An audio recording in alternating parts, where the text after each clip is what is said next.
Mais, o seu programa de saúde aqui no Canal 20.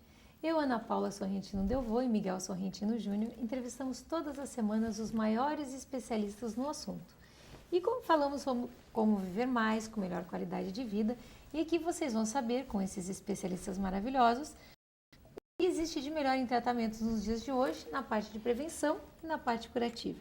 Vocês também podem participar, sugerindo pautas, assuntos através do nosso site www.programavivamais.com.br. Interaja conosco. Eu já quero agradecer, aquelas pessoas que têm nos mandado tantos e-mails, que têm mandado sugestões de pauta, que sempre mandam bastante perguntas, sugerem até as nossas roupas, cor de roupa, maquiagem para o Miguel. Ele não está curtindo. Que legal, maquiagem. Ele não tem usado ainda a maquiagem, mas um dia a gente maquia ele. E hoje os nossos convidados são pessoas maravilhosas. Dr. José Luiz Pedrini, médico mastologista, vice-presidente da Sociedade.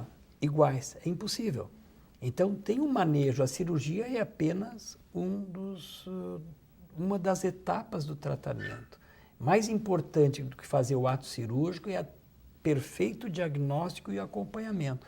Não é dar uma notícia, olha, tem um câncer de mama, aí vai deixar